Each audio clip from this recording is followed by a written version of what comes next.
Un jeu de cartes, qui est, assez célèbre et qu'on voit régulièrement, dans des vidéos de tirage. C'est ce jeu-là, qui s'appelle le Grand Oracle Français. Alors comme le nom l'indique, c'est un oracle. Vous voyez comment il se présente? Il se présente dans une boîte, en bois, massif, avec un joli, motif, doré dessus, avec un couvercle coulissant. Vous avez un petit livret dessus qui explique, comment sont organisées les cartes, à quoi correspond ce qui se trouve sur les cartes. Vous avez aussi une méthode de tirage et vous avez, on vous explique que les cartes qui sont au nombre de 111 sont réparties en 4 cartes d'abord qui sont appelées arcanes majeures, hein, donc qui sont à part du jeu et qui ont une valeur plus importante. Et qu'ensuite les cartes sont réparties en fonction des planètes du système solaire, jusqu'à Saturne. Donc Soleil, Mercure, Vénus, la Terre, la Lune, Mars, Jupiter et Saturne. Donc on n'a pas, il n'est pas question des transsaturniennes, c'est-à-dire Uranus, Neptune, Pluton, elles ne sont pas représentées dans ce jeu. Hein, donc c'est un jeu qui se base sur la connaissance du système solaire d'autrefois. Alors si on regarde de plus près les cartes pour voir comment elles sont faites, vous avez donc une illustration, à chaque fois une photo, avec un mot principal, ici par exemple la croix, de chaque côté des mots secondaires qui sont rattachés à ce mot-là. Hein, ici par exemple vous avez le chêne, donc le chêne est représenté, ici vous avez la croix est représentée, mais vous avez les mots qui vont avec. Avec la croix ici vous avez providence, et ici vous avez protection.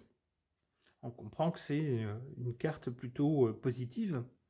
Alors vous avez un numéro en bas de chaque carte. Alors comme je l'ai dit tout à l'heure, les 4 premières cartes sont un peu particulières, elles sont un petit peu hors du jeu.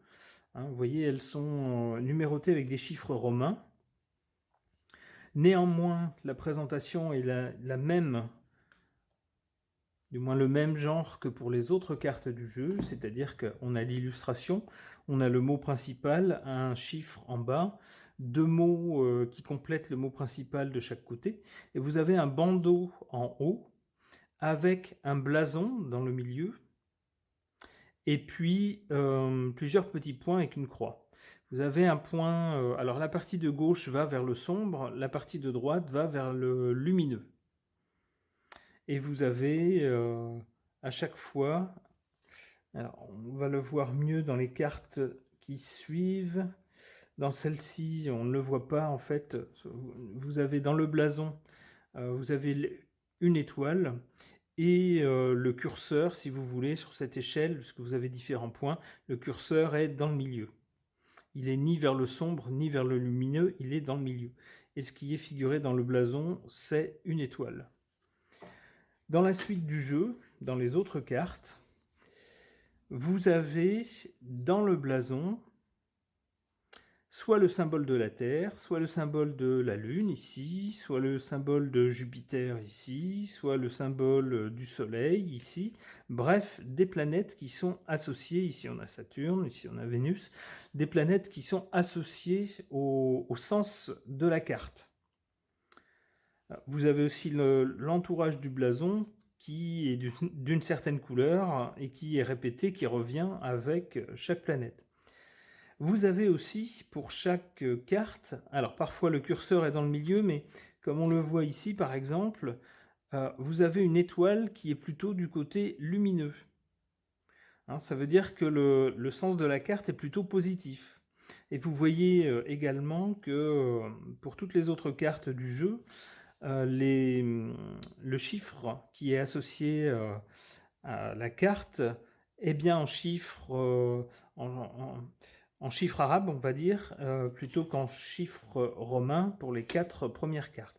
Ici, on a vraiment des chiffres arabes.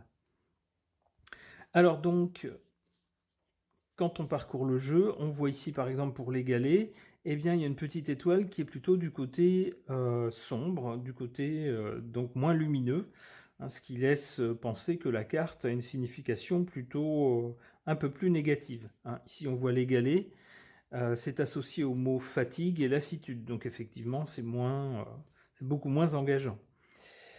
Donc vous avez toutes sortes de cartes, vous voyez, alors très peu de personnages, surtout des thèmes. Ici vous avez l'automne, la fourche, la barrière, l'hôpital, le banc, le lièvre, l'horizon, la grange, l'hiver, la pêche, le pilier. Vous avez des mots qui sont censés être évocateurs.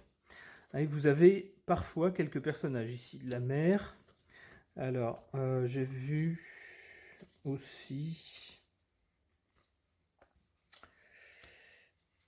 J'ai vu, si je me souviens bien, quelque chose comme l'évêque, quelque chose comme ça. Alors ici, vous avez la Vierge. Alors c'est plus... alors c'est un personnage, mais c'est plus un personnage mythique, un peu... Ici, donc vous avez le champ, le nid, le clocher, le gui, les boules. Alors les boules, défi et expérience. Et ici, c'est considéré comme très positif. Alors, ce qu'on voit également sur les cartes, en plus du chiffre associé, hein, qui est en bas dans le milieu, on a de chaque côté d'autres chiffres. Et ça veut dire quoi? Ben, ça veut dire que quand on tire les cartes en ligne et que on a d'un côté ou de l'autre la carte qui a ce chiffre-là, eh bien ça la complète bien et ça prend un sens, ça donne son sens plein à cette carte-là. Ça crée des associations. Donc vous voyez, il y a toutes sortes de cartes. Et les cartes, donc si vous n'aimez pas les jeux avec très peu de cartes, si vous aimez tirer beaucoup de cartes, eh bien vous serez à l'aise avec ce jeu-là puisqu'il y en a 111. Alors, on nous dit quoi sur la méthode de tirage, hein, de ce jeu?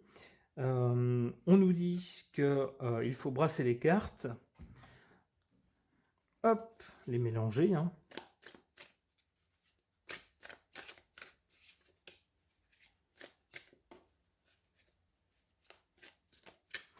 Les couper.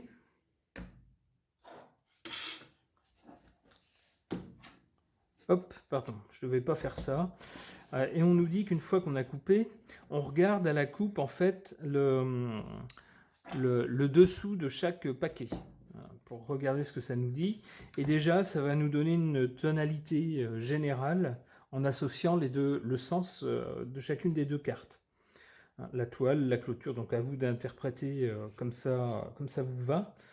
Et donc après, bien sûr, on reforme le paquet, on étale, clac, et ça nous donne comme méthode de tirage, ça nous parle du tirage des 9. Alors en fait, c'est un tableau, 1, 2, 3, 1, 2, 3, 1, 2, 3 cartes, hein.